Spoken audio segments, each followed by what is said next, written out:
Hello and welcome to this quiet space tonight. Let the world grow quiet around you as the night wraps you in its soft embrace. Tonight we follow the path of the Snow Queen, a tale of friendship, courage, and the soft glow of hope beneath the coldest ice.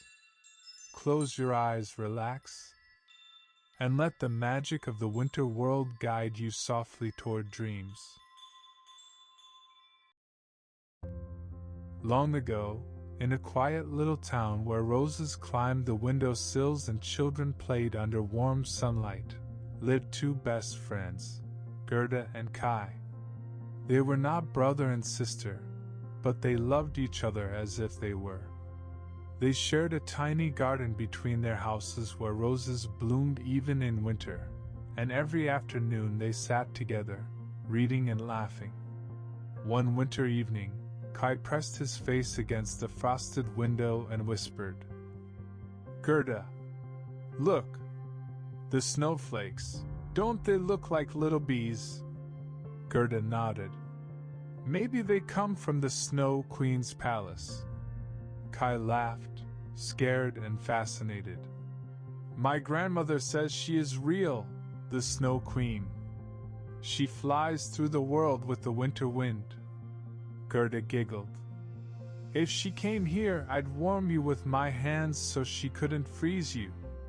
Kai smiled at her softly, the way only best friends do. But far away, something strange happened. A wicked troll, some called him a goblin, had once created a magic mirror that distorted everything beautiful into something ugly. It made good look bad. It made kindness look foolish. And one terrible day, that mirror shattered into a million tiny pieces that scattered across the world. One of those pieces blew into the quiet little town. And one cold afternoon, it flew straight into Kai's eye. Another piece slipped into his heart. He froze. His smile faded. Gerda's hand felt too warm, too soft, too foolish. The world suddenly seemed sharp, cold, and cruel. "Everything is ugly," Kai whispered. "Even you, Gerda." And though she tried to hug him, he pulled away. From that day on, Kai grew colder. He mocked the roses they once loved. He preferred icicles to sunlight. But then, it happened. One winter night, as Kai was playing outside with his sled, a great, gleaming sleigh appeared. At its reins sat a woman draped in ice-blue silk, her skin pure as frost, her eyes shining like cold stars. The Snow Queen. She smiled at Kai. A smile like moonlight on frozen water. "Do you fear the cold?"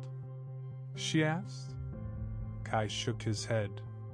His heart, with the icy mirror piece inside, felt nothing. She lifted him onto her sleigh.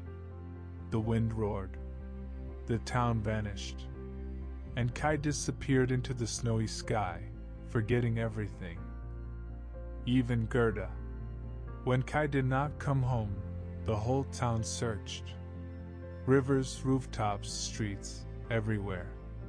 But only Gerda believed he was alive. Her heart whispered it. Her soul knew it. And so, she chose to go after him. With only a pair of boots, a coat, and her unshakable love for her best friend, she set off on a long, winter journey. First she reached the wide river, where she asked the water softly, "Have you seen Kai?" But the water did not answer. It only carried her in a little boat until she reached a witch's garden filled with magical flowers. The witch loved lonely children and tried to make Gerda forget her mission by enchanting the flowers. But flowers cannot lie. One little rose whispered, "We do not know your friend. But go! Go! The world is wide!" Gerda ran again, crossing forests, valleys, and cold roads. A raven helped her reach a palace where people thought a prince who looked like Kai lived, but he wasn't Kai. The prince and princess, moved by her bravery, gave her warm clothes and a golden carriage for her journey. But robbers attacked the carriage in the forest. They took everything, even Gerda's coat. But the robber girl, a fierce wild child with sharp eyes, took pity on her. "You're brave," the robber girl said. "I like that. Go find your Kai." She freed Gerda and let her ride on a reindeer, for the reindeer knew the icy lands better than anyone. "Take her to Lapland," the girl ordered. "Take her to the Snow Queen's palace."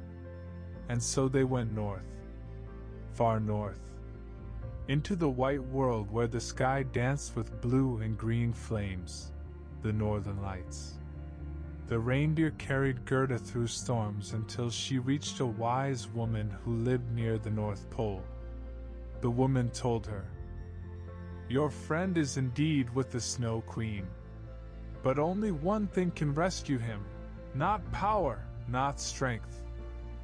Only the innocence of your heart." Gerda's eyes filled with tears, but she nodded bravely.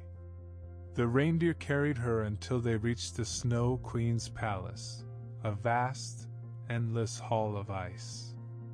Everything sparkled fiercely, cold, sharp, beautiful. The walls were made of swirling snowstorms frozen in shape, and the floor was polished like a mirror. And there, at the center of the hall, sat Kai.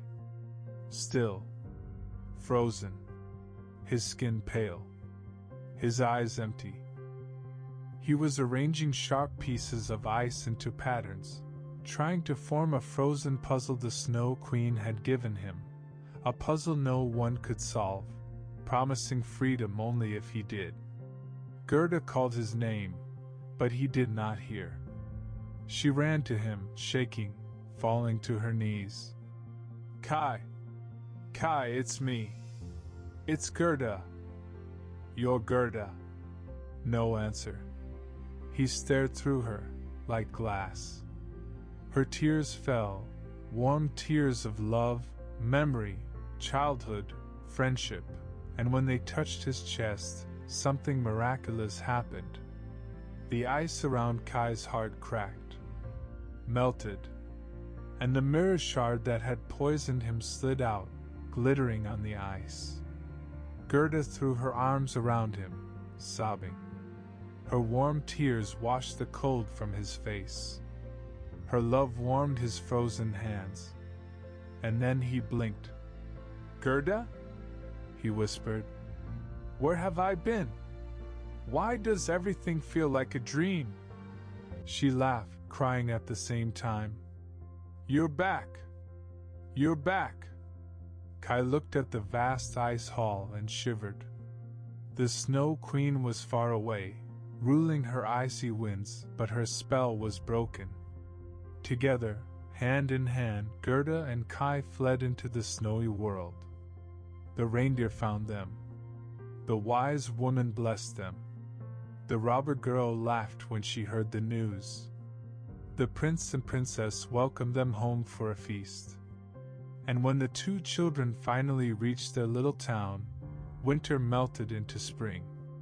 The roses in their gardens bloomed again, as if waiting for their return. They had grown, not in age, but in heart. They sat once more by the window, holding hands, watching the roses nod gently in the sunlight. And the world, which had seemed dark and cold, felt warm again, because love had returned to it. Gerda had rescued Kai with the purest magic of all. Not spells, not strength, not wishes, but love that never gives up. And so their story lived on, a reminder that even the coldest winter can melt when the heart remembers its warmth.